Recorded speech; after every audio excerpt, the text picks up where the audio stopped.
Welcome folks to my channel. I just want us to look at this particular question, which was Free State September 2021 paper 1 preliminary exam. Now it is on functions. Look at it, that is 17 marks, a whole free 17 marks. What does the question says? It says to us, sketched below are the graphs of f of x, which is equals to half all to power x, and g of x, which is equals to a divided by x plus p and plus q. B is the point of intersection of the asymptotes of G. A is the y-intercept of F. That is very important. The graph of G passes through the origin. They are telling us the y and the x-intercept. AB is parallel to the x-axis. That means that on that particular line, the y value is the same throughout. Once they tell you that a line is parallel to the axis, remember that they are hinting to you that the value of y or the value of x will always be the same throughout that line. Now, folks, let's move on to question number 1. Question number 1 says, write down the equation of the inverse of f, the inverse of this graph, in the form y is equals to something for 2 marks. Remember now, this graph is exponential. It is defined by that. Now, the inverse of an exponential function is a logarithmic function. I always say you cannot afford to lose these 2 marks, because once you get this particular graph, you know that they are going to ask the inverse of this graph. Now, asking the inverse of this graph, folks, you know that the inverse of an exponential function is just a logarithmic function. And I always say to people already, you know this, which is 1 mark. Now, what do? You just go to the given equation and take the base and come and write the base here. And in this case, the base was half, meaning that the other mark is just for the base. It is just very easy. Never forget that the inverse of an exponential function is a logarithmic function. Now, I have answered that question in 2 ways.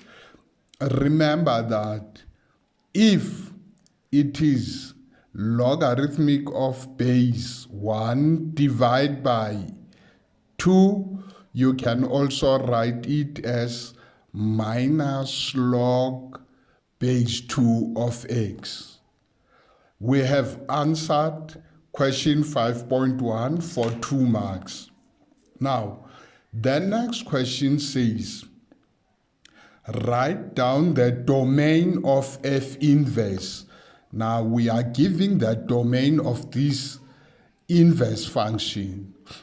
Remember that what happened from this to become that was just the swapping of the x and the y value.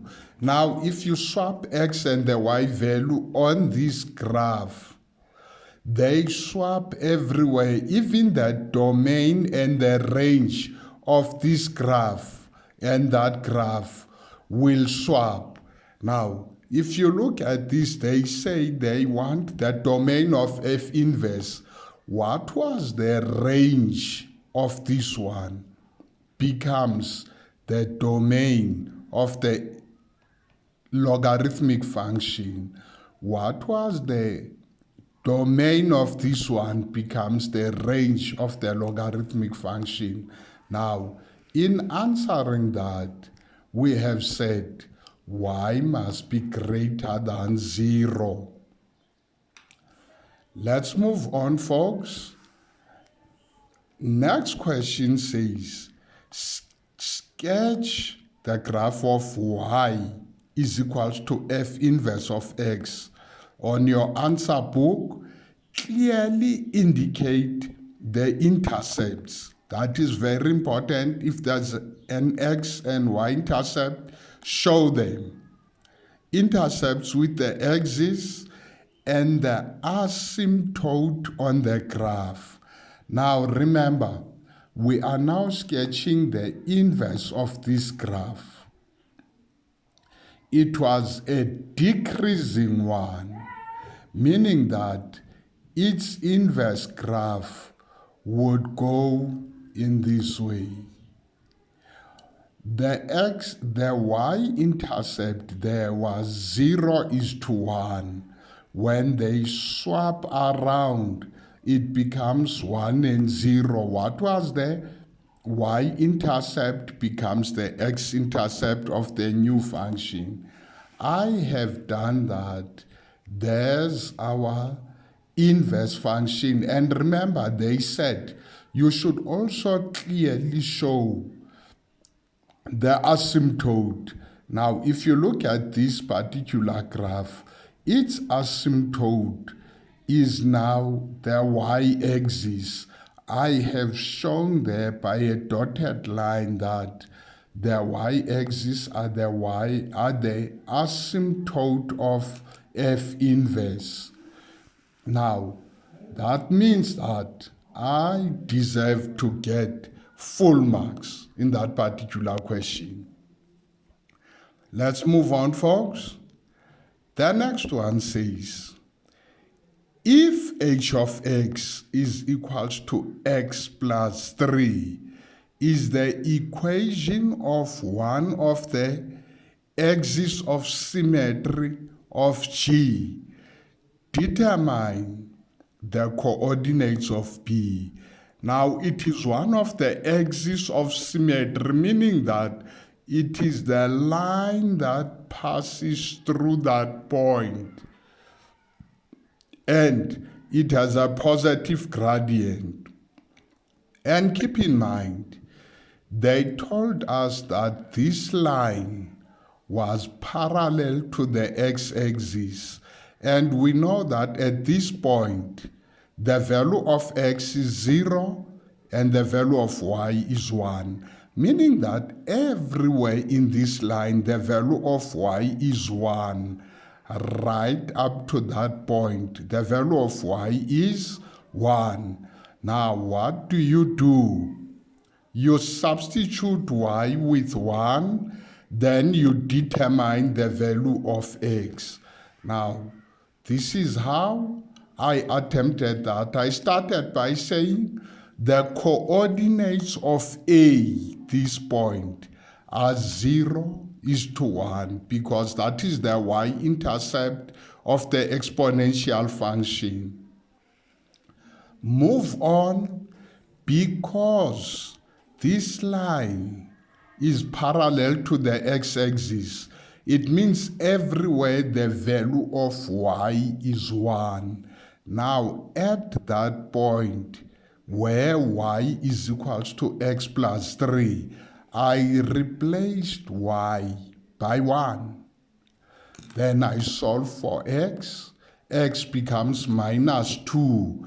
Therefore, the coordinates of B now are -2:1. Moving on. Hence, determine the equation of G in the form g of x is equals to a divided by x plus p plus q. Folks, very important, when they say hence, it means the answer from here must help us in answering this question. Sometimes we say hence if you are able to do this, or otherwise if you could not do this. Now in this case, we were able to do 5.4, meaning that now at this particular point, I know that, remember, I know that the value of x here is minus 2. And I know that the value of y is 1. Now, what I did was to substitute x and y of the point B into this equation. Remember now, the graph has been shifted to that particular side, the left-hand side, and upwards. P would be a plus 2 here. And Q, because it has moved upwards, it would be 1. I look for a point that lies on the graph of G, and the point that we know is origin. I took that point with the coordinates 0 is to 0. Why am I taking this point? Remember, at this point, because it lies here, it tells me the value of x and the value of y on this graph. I substituted the value of y is 0, the value of x is 0. Then I manipulate this to make a the subject. I take the 1 into this side, it becomes minus 1. Now, because I know that x plus 2 is not supposed to be 0, I multiplied this whole thing by the minus 1. Remember, it was 0 there, then 0 plus 2 is 2. There's a minus 1 there, which comes from this side. I cross multiply or multiply everything by 2. Now the value of a is minus 2. Then I give the equation of G. Sorry, that is supposed to be G, not F, folks, because we were determining the equation of G. I seem to love F very much that now I go around giving everything X. Next one, 5.6. Write down the equation of K. If K of X is G of X minus 3 plus 1 in a form that, folks, be careful now here. We are bringing new function which was not there. Here we had f and g. Now we are bringing in a new function k. How do we do that? We are given an operative. Operative, it is the same as the manual of your cell phone, manual of any device. It tells you what to do. It says go to G. Where is G? Go to G, meaning that go here. What must I do when I get to G now? Let's look at what the operative says. It says replace x by x minus 3. That means now when I get here, I replace x by x minus 3. Now, remember G was minus 2 divided by x plus 2 plus a 1. I replaced that by x minus 3. Then the operative says add 1 to it, meaning that in this whole thing, after replacing x by x minus 3, I must add 1 again there. Now, folks, let's look at what I did here to answer that particular question. There we go. You see there, I'm telling you that it is an operative. Please never forget that. It tells you what to do. I did exactly what the operative is instructing me to do. I substituted x minus 3. I added 1. Simplified this.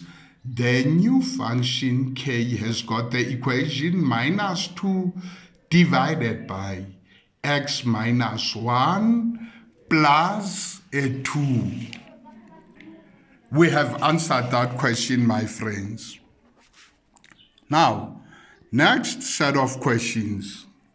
They say, determine for which value, if it is 1, or values of x if it is more than 1, is f multiplied by g less or equals to 0. Remember, if we are saying less, it means the product of the two must be negative. Now we are saying less and equals to 0. It must also be 0. Now, folks, the first question that you need to ask yourself is, when will I get the product which is negative from G and F? When will I get a product which is negative from these two graphs? The answer is very easy. One graph must be negative, one graph must be positive. Now, if I cut here, when you look at this side of this pen or this side of the y-axis, do you see that both graphs are positive? Meaning that you will never be able to get this. Now, let's go to the left-hand side of our y-axis. Left-hand side, one graph is starting on the y-axis, meaning that the value of x is 0, and it is at the origin, which tells us that the value of y is also 0. It is negative there. Remember, it is not supposed to pass to this side of that line. You look at this one, it is starting there, it is positive. That says to me, if I can multiply the y values here and the y values there, I would get negative, which is what I'm looking for there. But now, you should keep in mind again that this graph of G is restricted. It can go from here up to before this line. Does not supposed to cross or touch this line. Now, when you compare the two graphs or you multiply their values, remember, never disobey the fact that x is not supposed to be minus 2 on this one, even if it can be minus 2 there.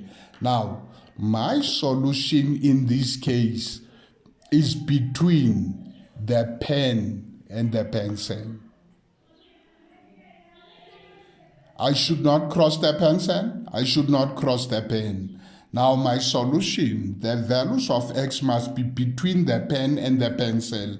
That is the mechanical way of doing it. Mathematical way now. When we answer this question, we say, remember the pen was at 0. That is the y-axis.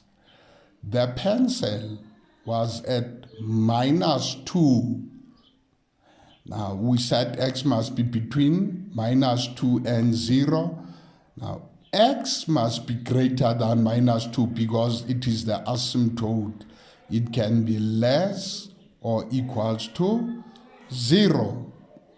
When you multiply the y values at this point, you will get 0 because the y value there is 1. The y value of this function is 0. Now, last question, folks. 5.7.2 says, determine for which values of x is g prime of x greater than 0, meaning must be positive. What is g prime? G prime of x, when it has got x there, remember it is the gradient function. Now, how do I do this one? For 2 marks, I cannot be expected to differentiate g there. I always use my ruler. Let me show you how to use your ruler. You are looking for a point where the gradient function is positive. Now I take my ruler or this pen as the line. When I put it here, it is increasing, meaning that the gradient is positive. When I put it here to be a tangent, it is still increasing, the gradient is positive. We put it there, it is still increasing, the gradient is positive. Can you see that? Everywhere here, on this side of G, the gradient would be positive. Let's go to this side of G on that particular one. The gradient is still positive. The gradient is still positive. The gradient is positive. Now, it means that in this particular graph of G, everywhere the gradient would be positive. Now, folks, I said everywhere the gradient is positive. When we come to answering this question, the gradient function is positive everywhere, mechanically. Mathematically, how do we answer it? It is positive everywhere. That means x is an element of real numbers. But keep in mind that x is equal to -2 there. And if you substitute -2 on G, the denominator would be 0. It would make everything undefined. That is why I'm saying I can use any real number. The gradient function would be positive or the gradient would be positive. But the value of x is not supposed to be -2. Never forget that, please, folks. Even when we say to you, what is the domain of the hyperbola? The domain of the hyperbola is always x is an element of the real number except the vertical asymptote. Folks, that was all that was expected from our learners in Free State and also from you to get the 17 marks there. Do you see how easy mathematics is? Just with a bit of practice, you will get there. Folks, thank you very much for being with me, subscribing to my channel. You can also leave a positive comment so that we can help you. Remember to give your friends the channel also. You cannot pass alone. Let's all pass.